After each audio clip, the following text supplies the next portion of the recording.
اچھا، یہ جو ہندوستان میں ڈیبیٹ ہوئی ہے، اس کے تناظر میں میں نے ایک آرٹیکل لکھا ہے، اور اس آرٹیکل کے پس منظر میں ہی میں نے ساری گفتگو کی ہے، وہ یہ سن لیں ضرور۔ حقیقت اس صورتحال کے پس منظر میں ایک عام کردار مسلمانوں کے مذہبی رویوں کا ہے۔ ہمارے ہاں سوال کرنے کو بدتمیزی، تحقیق کو گستاخی اور اختلاف رائے کو بغاوت سمجھا گیا۔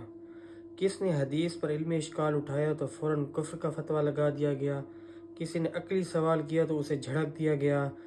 مذہب کی ایک غیر دانش مندانہ نمائندگی، قول و فعل کا تضاد اور اخلاقی سختی وہ عوامل بنے جنہوں نے بہت سے سنجیدہ اذہان کو شدید دباؤ اور بد اعتمادی میں مبتلا کیا۔ یہ تجربات بعد میں ٹرامیٹک ایکسپیرینسز کی صورت میں اختیار کر گئے، جن کے نتیجے میں بہت سے لوگ آہستہ آہستہ مذہب سے دور ہوتے گئے۔ مزید یہ کہ آج یہ معاملہ محض فکری اختلاف تک محدود نہیں رہا، بلکہ ایک طرح کی تہذیبی کشمکش میں تبدیل ہو چکا ہے۔ اس فضا میں جب الحاد کو موقع ملتا ہے تو وہ مسلمانوں کو ان کے عقائد کا تمسخر اڑاتا ہے، جب مذہب کے بعض نمائندوں کو موقع ملتا ہے تو وہ بھی علمی مکالمے کی بجائے طنز، تحقیر اور جذباتی رد عمل کا سہارا لیتے ہیں۔ اس دو طرفہ غیر سنجیدگی نے مسئلے کو حل کرنے کی بجائے مزید گہرا کر دیا ہے۔ ہمیں یہ بھی سمجھنا ہوگا کہ آج کا دور جبر اور خاموش اطاعت کا نہیں، بلکہ آزادی، سوال اور انتخاب کا دور ہے۔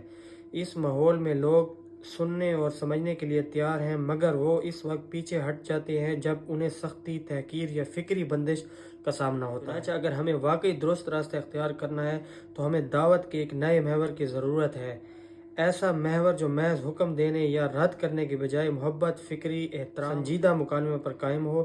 الحاد کا جواب نہ تمسخر ہے، نہ فتوے اور نہ ہی جذباتی نعروں میں ہے۔ اس کا اصل جواب یہ ہے کہ الحاد ہو یا مذہب، دونوں طرف کے اعلیٰ سطح کے سنجیدہ اور ذہین افراد کے درمیان ایسا مکالمہ ہو جو عقل، استدلال اور علمی دیانت پر مبنی ہو۔